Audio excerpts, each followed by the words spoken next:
pour le groupe écologiste et social, Madame la ministre Dominique Voynet. Merci Madame la Présidente. Monsieur le Président de l'ASN, Mesdames et Messieurs, Monsieur le Président, votre mandat à la tête de l'ASN s'achève.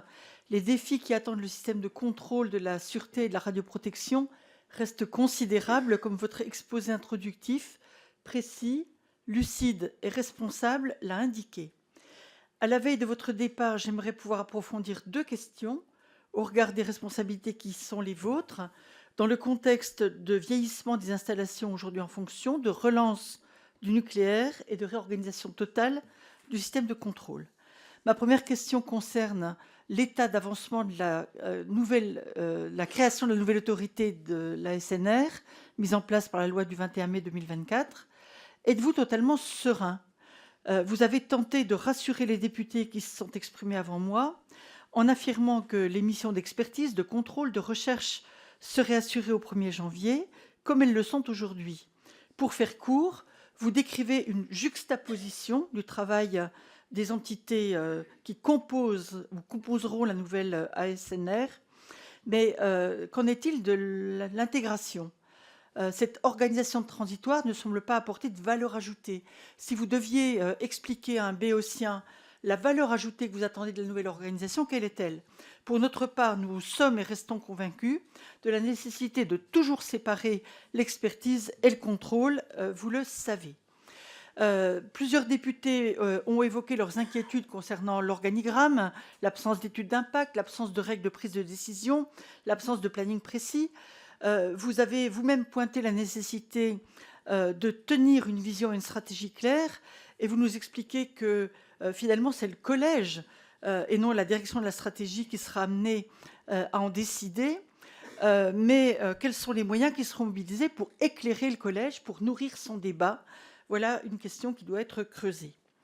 Ma seconde question concerne la question centrale des déchets nucléaires, qui est à peu près absente du débat en ce moment.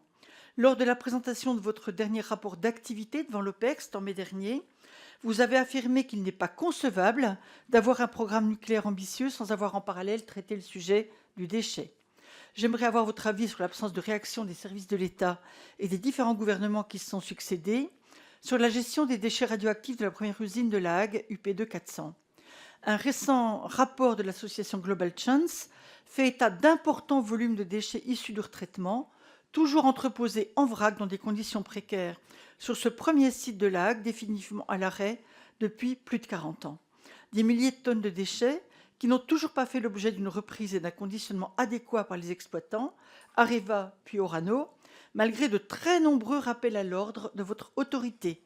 Comment se fait-il que l'État propriétaire d'Orano n'ait toujours pas tapé du poing sur la table pour faire respecter vos décisions de reprise des déchets sur ce site ? C'est ma dernière question. Merci. Merci Madame la Ministre. Monsieur le Président. Merci Madame la Présidente, merci Madame la Ministre. Je ne pense pas avoir dit que j'étais totalement serein.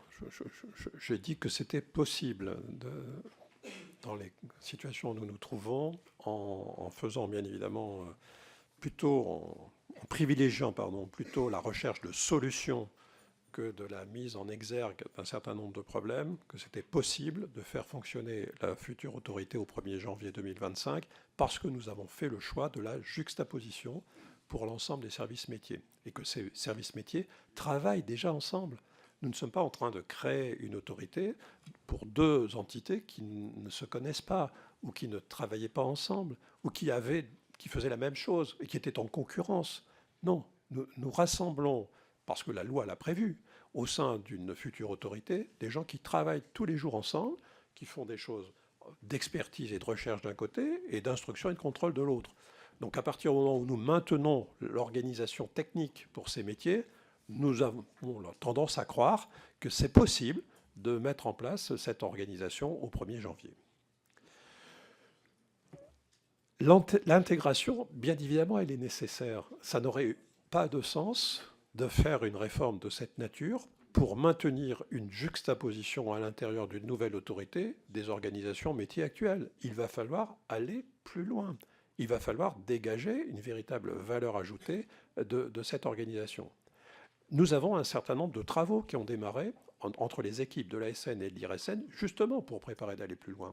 Mais le délai prévu par la loi ne nous a pas permis de conduire à son terme, de manière sereine, les travaux que nous avons engagés pour faire évoluer cette organisation dans les services métiers. Notre ambition, c'est de poursuivre ce travail et de faire en sorte que ce travail de l'ensemble des équipes de l'ASN et de l'IRSN vienne nourrir le projet d'organisation cible que nous comptons mettre en discussion au cours de l'année 2025. C'est ça notre objectif. Première étape, deuxième étape, d'aller plus loin. Et il s'agira bien évidemment de définir non seulement une valeur ajoutée, mais aussi des ambitions. Nous avons des ambitions qui sont importantes pour la nouvelle autorité et qui résultent de cette fusion. L'autorité doit être plus forte, elle doit être plus visible, elle doit avoir plus de poids, elle doit constituer un acteur de confiance pour le public. Vous le savez tous, s'il n'y a pas de confiance dans le contrôle de la sûreté, il n'y a pas de confiance dans le nucléaire. Le contrôle de la sûreté, la qualité du contrôle de la sûreté, et la sûreté en général, est un bien commun. Et donc nous avons cette ambition d'avoir une autorité plus forte et plus visible. Nous avons aussi ambition d'avoir une autorité plus efficace, qui tire profit de la synergie interne et des développements du numérique. Nous aurons un système numérique unifié, ce qui n'est pas le cas aujourd'hui. Avec les développements numériques, je parlais de l'intelligence artificielle dans mon introduction, cela va changer les choses également. Nous serons plus efficaces à l'international. Lorsque nous allons aujourd'hui à l'étranger, à SN et IRSN, nous rencontrons chacun nos interlocuteurs, pas ensemble d'ailleurs. Et parfois, certains de mes interlocuteurs me rencontrent et rencontrent également l'IRSN, parce qu'ils ont, eux, à l'étranger, notamment les plus grandes autorités des pays occidentaux, une expertise intégrée. Le modèle que nous construisons avec la SNR existe à l'étranger, dans les grands pays nucléaires. Donc aujourd'hui, l'ASN et l'IRSN vont voir ces grandes autorités, qui pour l'expertise et la recherche, qui pour le contrôle, alors que demain nous le ferons ensemble. Donc voyez-vous, cette autorité sera plus efficace de ce point de vue. Il faut avoir une instance plus attractive. Je parlais tout à l'heure en disant qu'un des défis du futur, ce sont les compétences. Il faut les garder. Et d'ailleurs, c'est une raison pour laquelle je dis qu'il ne faut pas traîner dans la mise en place de la SNR. Repousser le délai au motif que nous ne sommes pas parfaitement prêts, ça ne fait qu'entretenir les doutes, entretenir l'incertitude pour le personnel. Ça ne rend pas la future autorité attractive pour les personnes qui viennent de l'extérieur. Il faut rapidement mettre en place cette autorité. Je l'ai toujours dit dans mes interventions précédentes. Il ne faut pas traîner, parce que cette incertitude, elle est défavorable au fonctionnement de la future autorité. Donc il faut tenir les délais, en ayant une approche prudente, telle que je l'ai décrite en 2 étapes. C'est aussi, il faut ouvrir des parcours de carrière pour l'ensemble des personnels. Il y a plus de métiers dans la future autorité. On peut faire de la recherche, de l'expertise, mais aussi du contrôle, ce qui n'était pas possible de la même manière auparavant. Et puis, il faut une autorité qui soit influente dans le paysage européen. Beaucoup des sujets que nous traitons dans le nucléaire, le nouveau nucléaire, le développement des SMR, ce sont des choses que nous discutons au niveau international et au niveau européen sur lesquelles nous avons besoin de nous harmoniser entre les autorités. Une autorité qui intègre expertise, recherche et contrôle est une autorité qui peut être leader, qui peut prendre un leadership sur des travaux internationaux. Voilà, donc je pense qu'il y a de l'ambition. Ces ambitions, nous les avons, nous les formulerons, nous les définirons. Et c'est ça l'objectif premier. Vous m'avez ensuite interrogé sur les déchets. Et vous avez rappelé un certain nombre de mes propos. Et je les confirme. Il est clair qu'aujourd'hui, la gestion des déchets reste un sujet qui est extrêmement sensible pour l'ensemble de nos concitoyens. Et on le sait, si 90% des déchets nucléaires disposent aujourd'hui d'une filière de gestion, ces déchets ne représentent que 10% de la radioactivité contenue.